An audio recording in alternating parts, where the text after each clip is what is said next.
제가 여러분 사진 한 장을 보여드릴 텐데요. 어떤 사진인지 어떤 모습인지 한번 맞춰보시기 바랍니다. 여러분 잘 보이시나요? 저기 보면 길게 늘어져 있는 그 줄이 보일 겁니다. 보이신가요? 혹시? 네, 보이시나요? 네, 저 뭐 하는 줄일까요?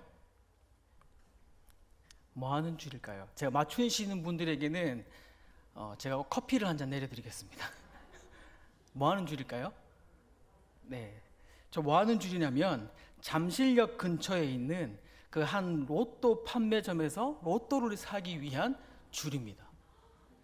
정말 놀랍죠? 로또를 사려고 저렇게 어마어마하게 긴 줄을 서서 기다리고 있는 모습입니다. 그래서 제가 한번 로또 판매 금액을 찾아보니까요, 2020년도에 로또가 판매된 하루에 판매된 금액이 자그만치 130억이라고 합니다. 이거를요 연간으로 계산해 보니까 4조 7,450억 원입니다. 별로 놀라지 않으신데 도대체 우리 성도님들은 얼마나 수치를 나와야 놀라시는지. 작년에는 조금 더 증가해서요 5조 9,755억 원이 팔렸다고 합니다. 네, 이제 5조가 넘어야 되는군요. 예, 이제 알았습니다. 예, 5조가 넘어야 놀라시는군요. 근데 올해는 그거를 넘어서 6조가 넘을 거라고 이렇게 넘은 것으로, 예, 감사합니다. 예, 반응이, 예, 넘을 것으로 이렇게 보고 있다고 합니다. 그래서 해마다 이 로또 판매량이 증가했으면 증가했지 줄어들지는 않는다고 합니다. 거기에 이 일조한 한 할아버지가 있는데요. 그 SBS 순간포착 세상에 이런 일이라는 프로그램이 있습니다. 잘 아시죠? 네, 역시 우리 성도님들은 말씀과 기도에만, 예, 저만 알고 있는 그런 프로가 있습니다. 예, 거기에서 한 할아버지가 11년 동안 이 로또를 구입해서 화제가 된 그런 내용이 있었습니다. 이 할아버지가 11년 동안 매달 200만 원치 로또를 구입했습니다. 그래서 이 11년 동안 이 로또를 구입한 비용을 계산해 보니까요 2억 5천만 원이었습니다. 11년 동안 이 2억 5천만 원을 투자해서 로또를 구입한 할아버지는 과연 1등에 당첨이 되었을까요? 네, 1등은 고사하고요 2등에도 당첨된 적이 없다고 합니다. 당첨이 3등에 당첨됐는데 상등 상품이 고작 110만 원에 불과했다고 합니다. 차라리 그 돈을 저축했더라면 지금 이 할아버지는 2억 5천만 원이라고 하는 자금을 가지고 있었을 텐데 이 3등에 걸린 110만 원마저도 이 할아버지는 로또를 사는데 다 써버렸다고 합니다. 그래서 그 취재진이 이 할아버지에게 물었습니다.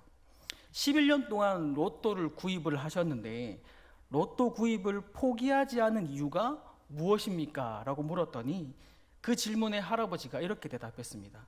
나는 지금도 대박을 꿈꾸고 있기 때문입니다. 라고 대답을 했습니다. 아마도 사진에 봤던 것처럼 긴 줄을 기다리고 있던 그런 모든 사람들의 공통된 심리가 이 대박 나기를 원하기 때문에 그 줄을 서서 로또를 구입하는 것 같습니다. 그런데 이 로또를 구입하는 사람들뿐만 아니라 오늘날을 살아가고 있는 많은 사람들이, 대부분의 사람들이 자신의 인생에서 대박 나기를 꿈꾸며 살아갑니다. 그런데 어떻게 대박이 쉽게 잘 터지시던가요? 그렇지 않습니다. 그럼에도 불구하고 우리는 여전히 대박을 꿈꾸며 살아갑니다. 오늘 본문에도 보면 우리가 흔히 말하는 이 대박 사건이 터지는 그런 말씀이 등장합니다. 베드로는 밤새도록 그물을 던졌지만 물고기를 한 마리도 잡지 못했습니다. 밤새도록 그물을 던졌으니 이 베드로가 얼마나 피곤했겠습니까? 그런데 그물을 바로 손질하지 않으면 이 그물을 사용할 수 없기 때문에 밤새 허탕치고 허탈한 마음과 그 피곤한 마음이 있었지만 그럼에도 불구하고 그물을 이 베드로는 씻고 있었습니다. 그런데 그런 그물을 씻고 있는 베드로에게 예수님께서 느닷없이 베드로에게 오시더니 그 배에서 육지에서 조금 떨어지기를 부탁하십니다. 지금 베드로는 밤새 허탕치고 허탈한 마음에 그물을 씻고 있기 때문에 이 예수님께서 그 부탁하셨던 것을 순순히 허락하지 할 수 없는 그런 심적의 상황이었을 것입니다. 그런데 예수님께서는 그 베드로에게 육지에서 조금 떼기를 부탁하십니다. 아무리 앞뒤 정황을 살펴봐도 베드로는 기분이 그렇게 썩 좋지 않았을 것 같습니다. 우리가 잘 알듯이 베드로 성격상 그냥 가만히 있을 성격이 아닙니다. 그런데 베드로는 순순히 예수님의 말씀에 따르게 됩니다. 아마도 추측컨대 이 앞서 누가복음 4장에서 예수님께서 베드로의 장모의 열병을 고쳐준 적이 있었기 때문에 그의 빚진 마음으로 예수님께 순순히 따랐지 않았을까 생각하게 되는 것이죠. 아무튼 예수님은 그렇게 이 베드로에게 배를 빌려서 베드로의 배에 타서 말씀을 전하셨습니다. 말씀을 마치시고 베드로에게 깊은 곳에 가서 그물을 내리라 라고 말씀하셨습니다. 베드로가 그 말씀대로 순종하자 어떤 일이 발생했습니까? 그물이 찢어질 정도로 물고기가 많이 잡혀서 동료의 도움을 요청하지 않으면 그물을 올릴 수 없을 정도로 많은 물고기가 잡혔습니다. 동료의 배에 나눠 실었음에도 불구하고 두 배가 가라앉을 정도로 물고기가 배에 가득 차게 되었습니다. 베드로는 예수님께 배를 빌려드렸다가 소위 말하는 대박이 터진 겁니다. 별로 여러분들 자기 일 아니라고 그렇게 감흥이 없으신데요. 여러분 이 당시에 물고기가 이렇게 많이 잡혔다는 것은 놀라운 일입니다. 왜냐하면 이 역사가 요세푸스의 기록과 탈무드와 같은 이 랍비들의 고대 문헌에 보면 당시 이 갈릴리 호수에는 수산업이 아주 크게 발달되어 있었습니다. 그래서 크고 작은 배들이 이 갈릴리 호수 주변으로 수백 척들이 있었다고 기록하고 있습니다. 또 이 호수 주변으로는 15개의 어촌이 형성되어 있었다고 기록하고 있습니다. 그만큼 이 수산업 중심으로 발달된 곳이 이 갈릴리 호숫가인 것이죠. 그래서 그곳에서 이렇게 많은 물고기를 잡았다는 것은 그야말로 대박이 난 것입니다. 오늘날로 치면 로또 맞은 것과 다름없는 그런 상황을 지금 베드로가 경험한 것이죠. 그러면 저 같으면 이 예수님을 잘 설득해가지고 예수님과 동업해야겠다 이런 마음 먹을 것 같아요. 그래서 예수님과 함께 배를 타고 호숫가에 나가서 예수님이 여기니라 하면 그물을 착 내려서 그물을 올리면 또 많은 물고기를 잡고 또 그물을 또 좀 더 가서 예수님이 여기니라 그러면 또 그물을 착 내려서 많은 물고기를 잡고 그러면 예수님과 함께 수산업 회사를 차려야겠다. 그러면 참 대박 나겠다. 그런 생각을 가질 텐데 이 베드로는요.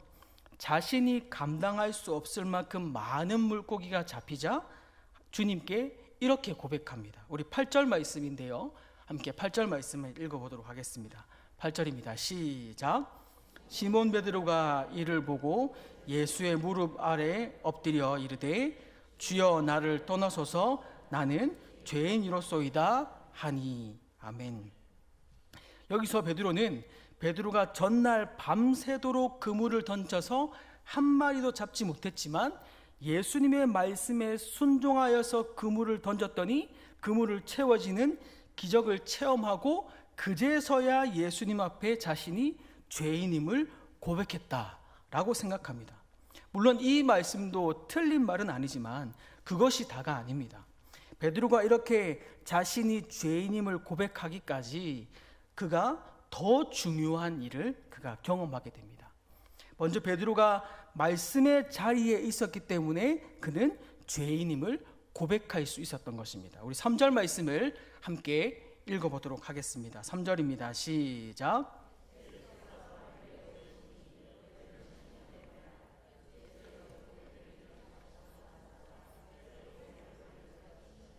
아멘. 여기 3절 말씀은 예수님께서 배 위에서 육지에 있는 무리들에게 말씀을 전하시는 장면입니다. 배에서 바다를 등지고 육지를 향해 불어오는 바람을 이용해서 예수님이 말씀이 육지에 있는 사람들에게 전달하기 위한 이 지형과 자연을 이용해서 말씀을 전하시는 장면입니다. 당시 이 예수님은 이미 유명 인사였습니다. 그래서 예수님께서 가시는 곳곳마다 많은 사람들이 이미 몰려 있었습니다. 베드로의 장모인 10명을 고쳐주었던 것을 경험했던 이 베드로도요, 아마 예수님께서 어떤 말씀을 하시는가, 예수님께서 혹은 어떤 기적을 보여주실 것인가라는 것을 궁금해서 이 베드로도 예수님 곁에서 기다리고 있었을 것입니다. 그런 상황 속에서 예수님은 이 시몬 베드로의 배에 타셨다라는 것입니다. 베드로의 배를 타시고 육지에서 조금 떼기를 청하셨습니다. 이 말은 예수님께서 베드로와 단둘이 이 베드로의 배에 탄 상황에서 베드로에게 예수님께서 부탁하셨다라는 것입니다.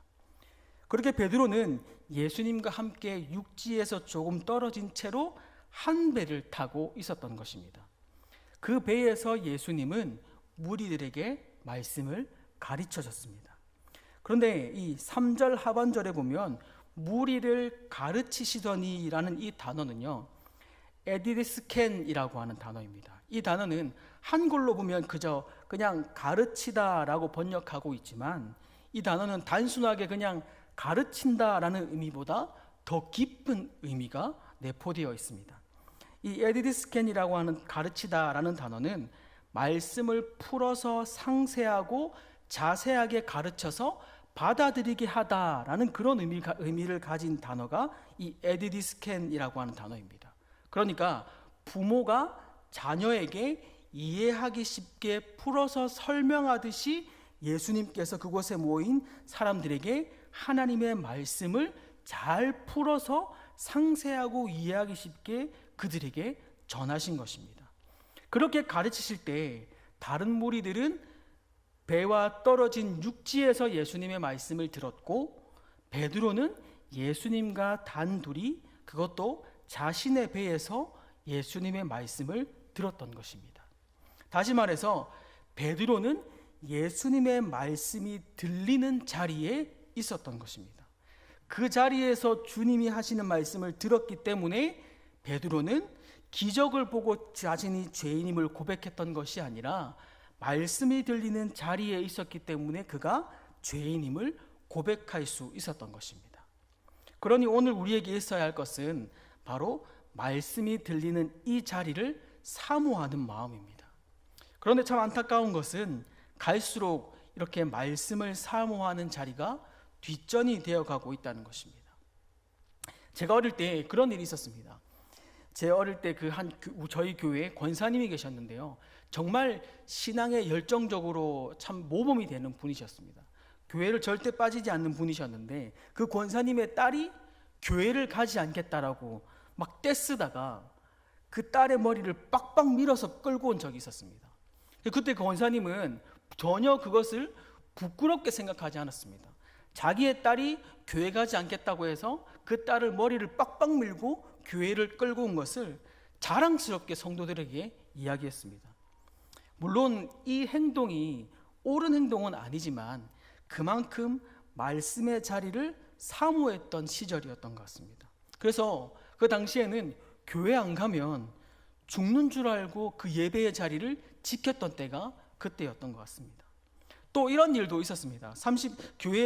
기존 교회에서 30년 동안 한결같이 비가 오나 눈이 오나 꼭 그 자리, 같은 자리에 앉아서 예배를 드렸던 나이 많은 권사님이 있었습니다. 우리 교회도 보니까 꼭 앉는 자리에 앉으시는 분들이 있더라고요. 이전에도 30년 동안 한결같이 그 자리에 앉아서 예배드리는 그 권사님이 있었습니다. 그런데 어느 날 새신자가 왔습니다. 문제는 새신자가 왔는데 그 권사님의 자리에 앉은 겁니다. 그 자리에 앉았더니 그 권사님이 여기가 내 자리인데 네가 왜 왔냐? 그리고 새신자는 이제 뭐 이렇게 전세 냈냐? 뭐 네 자리냐 내 자리냐 하면서 엄청 막 이렇게 막 싸우시더라고요. 그래서 그 자리는 함부로 아무나 앉지 않습니다. 혹시나 권사님이 오늘은 오지 않겠지 생각하고 앉았다가 그 권사님이 조금이라도 늦게 오시면 이제 난리가 나는 거죠. 여러분, 우리가 이렇게 지정석이 아니지만 그 자리를 사모하는 그 마음이 있었기 때문에 그 권사님의 마음을 우리가 탓할 수는 없는 것이죠. 그 예배의 자리를 사모하는 마음이 있었기 때문에 그런 행동이 나온 것이 되지 않겠습니까? 그런데 요즘은 너무나도 쉽게 지금 우리가 앉아 있는 이 자리를 세상과 타협하고 내어주고 있는 것 같습니다. 여러분, 우리가 앉아 있는 지금 이 자리는 감히 우리가 나올 수 없는 자리입니다. 예수 그리스도께서 핏값으로 사신 자리가 지금 저와 여러분들이 앉아 있는 자리입니다. 그렇기 때문에 여러분, 우리가 앉아 있는 이 자리는 그 무엇과도 타협해서는 안 되는 자리입니다. 그래서 비가 오나 눈이 오나 묵묵히 이 자리를 지키고 있을 때 하나님께서 그 자리를 보시고 은혜를 부어 주시는 것입니다. 바라건대 여러분들의 자리를, 그 귀한 자리를 세상과 타협하지 않는 귀한 믿음이 있기를 주님의 이름으로 축복합니다. 두 번째, 베드로가 자신이 하나님 앞에, 주님 앞에 죄인임을 고백할 수 있었던 것은 말씀을 통해 죄인임을 깨닫는 은혜가 베드로에게 있었기 때문입니다. 우리 4절 5절 말씀인데요, 함께 읽어보도록 하겠습니다. 4절 5절입니다. 시작. 말씀을 마치시고 시몬에게 이르시되 깊은 데로 가서 그물을 내려 고기를 잡으라.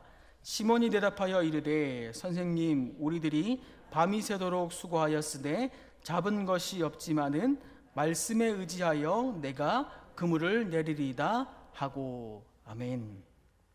그렇게 말씀을 들었던 베드로는 밤새 허탕을 쳤지만 말씀에 의지하여서 그물을 내리겠다라고 고백합니다. 여기 말씀에 의지하여라는 이 구절 바로 앞에 이 한글 성경에는 생략된 단어가 있습니다. 그게 뭐냐면 바로 당신이라고 하는 단어입니다. 그래서 정확하게 번역하면 당신의 말씀에 의지하여라는 말씀이 더 정확한 번역입니다. 이 베드로가 당신의 말씀에 의지하여라는 고백은 예수님께서 하신 모든 말씀을 의미하는 것입니다. 4절 말씀에서 깊은 데로 가서 그물을 내리라 라는 그 말씀뿐만 아니라 3절에서 무리들을 가르치실 때 하신 그 말씀까지 모두를 포함하고 있는 고백이 이 베드로의 고백인 것입니다. 그러니까 이 베드로는 자신이 배 위에서 하나님의 말씀을 상세하고 이해하기 쉽게 가르쳐 주신 그 예수님의 말씀을 듣고 이미 자신이 죄인임을 깨닫고 그 말씀에 은혜 받은 상태였던 것이죠. 베드로는 예수님의 말씀을 듣고 자신이 깨닫는 은혜가 있었기 때문에 말씀에 의지하여서 그물을 내릴 수 있었던 것입니다. 결국 밤새 허탕쳤던 그 그물을 다시 던질 수 있었던 그 믿음은 말씀을 들었기 때문이었던 것입니다. 베드로는 예수님으로부터 들었던 그 말씀의 은혜를 받아서 그가 죄인임을 깨닫게 된 것이지, 그가 찢어질 정도로 많은 물고기를 잡았기 때문에 죄인임을 깨닫게 된 것이 아니라는 사실입니다. 많이 잡힌 물고기는 말씀에 의한 믿음의 결과인 것이지 베드로를 변화시킨 것이 아니라는 것입니다. 그런데 우리는 오히려 반대되는 삶을 살고 있는 것 같습니다. 말씀 앞에 반응하여서 주어진 은혜를 누리는 것이 아니라 우리는 어떻게 해서든 내 인생의 빈 그물을 빨리 채울까? 어떻게 하면 이 그물을 가득 채울까? 어떻게 하면 대박 날까? 이것만 고민하고 그물을 채우기 위해만 살아가는 인생인 것 같습니다. 마치 그물이 채워지는 것이 진짜 은혜인 마냥 착각하고 살아가는 것이 우리의 삶이 아닌가 돌아보아야 한다는 것이죠. 그래서 내 삶의 빈 그물을 채워주시면 그때 변화되거나 회개하거나 주님을 따르겠습니다 라고 고백하면서 빈 그물을 채우는 것에만 우리의 관심과 목적을 두고 살아가는 것이 우리의 모습이 아닌지 모르겠습니다. 여러분, 우리는 착각하지 말아야 합니다. 그물이 채워지는 것이 은혜가 아니라 말씀을 통해 내가 죄인임을 깨닫는 것이 진짜 은혜입니다. 날마다 내 입술에서 죄인임을 고백할 수 있는 것, 그것이 진짜 은혜인 것이죠. 그 은혜를 깨달았던 베드로는 배와 모든 것을 버려두고 예수님을 따를 수 있었던 것입니다. 그러므로 하나님의 자녀는 복을 덜 받는 한이 있더라도 절대 놓치지 말아야 할 것은 하나님의 말씀으로 주시는 그 은혜입니다. 그 은혜를 사모하는 성도가 우리의 삶이 되어야 하는 것이죠. 오늘 베드로는 그렇게 말씀의 자리에 있었습니다. 말씀에 들리는 자리에 있었기 때문에 베드로는 죄인임을 고백할 수 있었습니다. 우리도 이 자리를 끝까지 지켜낼 때 말씀의 은혜가 우리 가운데 부어질 줄 믿습니다. 오늘 베드로가 경험했던 그 은혜가 저와 여러분들의 삶에도 넘쳐나기를 소망합니다. 또 하나 베드로는 주님의 말씀을 들었기 때문에 자신이 죄인임을 고백할 수 있었습니다. 기적을 체험했기 때문에 자신이 죄인인 것을 깨달았던 것이 아니라 말씀을 먼저 들음으로 자신이 죄인임을 깨달았습니다. 여러분, 우리가 이것을 기억해야 합니다. 말씀이 먼저이지 축복이 먼저인 것이 아니라는 것입니다. 세상 사람들처럼 대박을 구하는 것이 아니라 주님, 나의 영적인 빈 그물 속에 말씀의 은혜를 채워 주시옵소서. 내 속에 말씀의 은혜가 마르지 않게 하여 주시옵소서. 이 고백이 사는 날 동안에 저와 여러분들이 고백이 되기를 소망합니다. 그래서 나의 나됨은 다 하나님의 은혜였노라고 고백할 수 있는 우리의 삶이 되기를 소망합니다. 사랑하는 성도 여러분, 복은 은혜가 복입니다. 진짜 은혜는 내가 죄인임을 깨닫는 것이 은혜입니다. 오늘 우리가 살아가는 이 세상 가운데 복을, 대박을 구하는 것이 아니라 진짜 하나님께서 주시는 그 은혜로 말미암아 내가 죄인임을 깨닫고 말씀 앞에 은혜로 구하며 살아갈 수 있는 복된 믿음의 성도가 되기를 주님의 이름으로 축복합니다.